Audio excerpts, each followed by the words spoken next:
Hello, my name is Tatiana Zarozhevska and I'm a student osteopath in OMOCC. I will perform today assessment and treatment involuntary mechanism. And I will ask my client for sure about consent. May I touch you today and provide a treatment for you? Yes. Okay, so I will start from assessment of cerebral spinal fluid on flexion extension into the dorsum area on the top of the feet. I will little bit turn this way first. Yeah. So I will assess in time safe. I will show the spots, and for my client, for soap notes, I will submit treatment and what's exactly condition is that. But for the model, for time safe, I'll just show spots what I will be working on. So on the dorsum, we will assess how the impulses are flowing, and we will be assessing for flexion or extension. So in this condition, we will be looking on SQAR. So which is mean would be at structure of the, if it's structurally equal, quality of the flow, is it strong, is it palpable, is it possible to feel good, amplitude, was it complete or incomplete flow, and the rate should be ideally from 6 to 11 seconds, and usually it takes from 6 to 12 circles. So we start from dorsum, then we check in heels, then we check in also, as I said, flexion extension, also that all SQAR. Then we're going into the fibular, then femur, then we're assessing ASAS bilaterally, rib cage bilaterally, and we assess lower SAS, lower ribs, and the shoulders. This is gonna be our assessment of full body of central cerebral fluid and how that going. After this assessment, for my client on whom I did the soap notes, we will do still point. For her situation, a still point, I would prefer to do it for the dorsums because it's not equal bilaterally. For the heels as well, for ASIS, I will do those still points. Now we will continue on diaphragms. We have four diaphragms in our body. So for assessing the diaphragm, we are using pressure of 5 grams, and for that one we can do two different ways. We can raise the knee up and slide hand and put it under the sacrum, and we are asking the permission of client and slowing. We are using side of the hand and checking where the pubic tuberosity, and this would be our pelvis diaphragm. And also it can be a different way done. We can use like this hand, slide in here and on the side and going like this, and client will put it hand down, and as well like we did at the beginning, using hand on the pubic tuberosity on its edge, and it will be pelvic diaphragm. Thank you. Then I will move further to the lumbar thoracic diaphragm. I will slide under the rib from 9, 11, and no, it would be, yeah, and on the top we will be in the region where the rib cage is inferior part of the rib cage, and it will be our thoracic diaphragm, which will be responsible for breathing. As well, we're using 5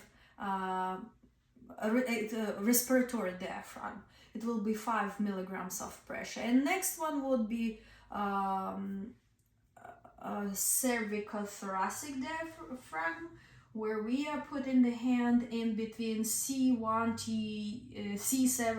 T1, yeah, and under the clavicle area, which is over here, and inferior side of clavicle area. This would be our third diaphragm. And fourth diaphragm would be in the region of occiput. We put occiput like in relaxing position, let it fall, and C1. So it would be occiput at C1, and we are asking the client to swallow and see where his hyoid bone is, and also release it. Listen for that flexion, extension, and also assessing SQAR, how that strong and palpable. And so it's gonna be looking, just a minute, I will move it like this and like this on the occiput. So I ask my client to swallow, okay, and assess for SQAR. For time's sake, I will move on to the next. So now we're gonna be doing sacral decompression. For sacral decompression, we as well, we will place one hand. It could be this way. It could be this way. So for me, it works. And so it will be lumbar decompression first. I will keep my hand on the sacrum and the lower lumbar is L5, and doing slight decompression of this region. All right. Yeah. Anyway, we're not gonna see it under. I will let you be. And also upper diaphragm decompression. So we will hold the hand on the sacrum area and cup over the ASIS of both sides, and this will help us. So it's gonna be look like this. And we're gonna move slightly left, right, and feel where the restriction is, and releasing that SI joint bilaterally, depends where it is restricted. So it's gonna be our lumbar and sacral decompression. And next one, I will move on in Volt Hold assessment, which is when you continue doing in the process in a longer time. It's gonna be a treatment at the same time.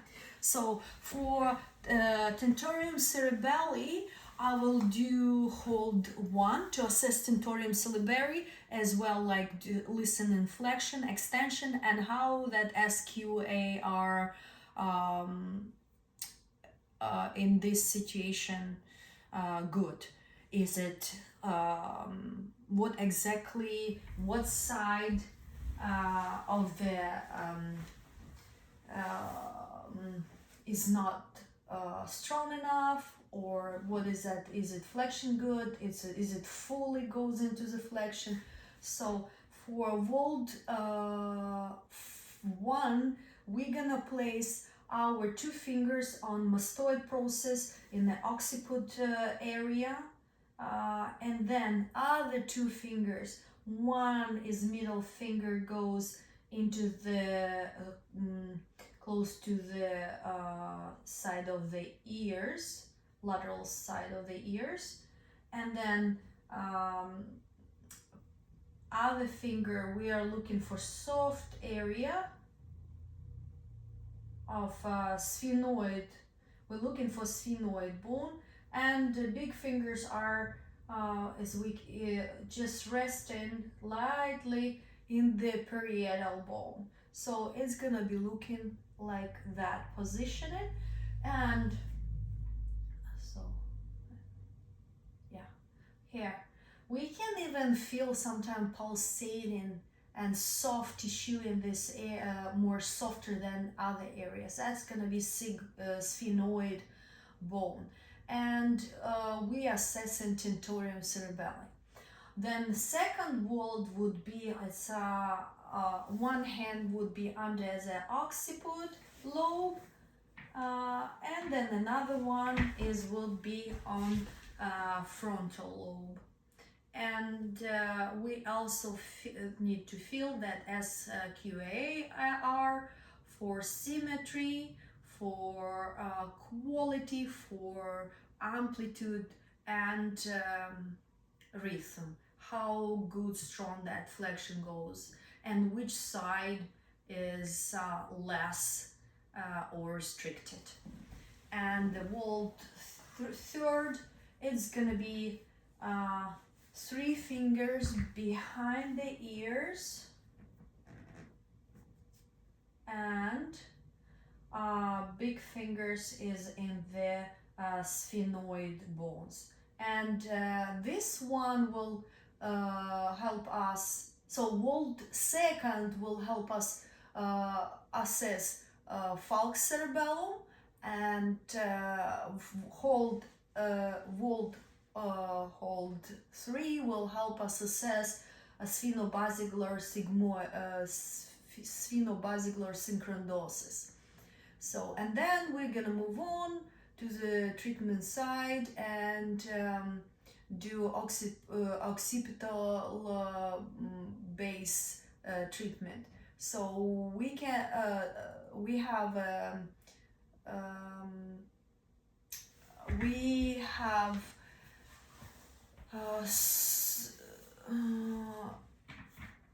soft. We have a soft treatment of the occiput.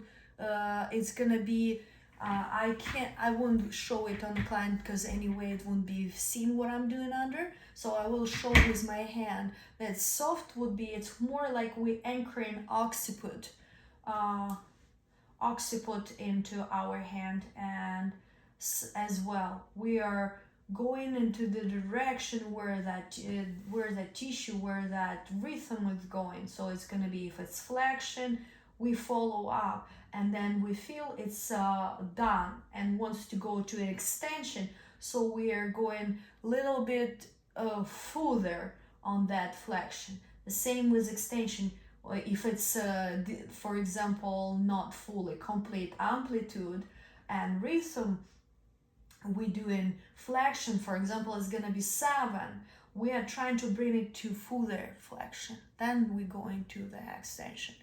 Then platform will be more like flat hands, like this. Same, again, we're doing the same assessment of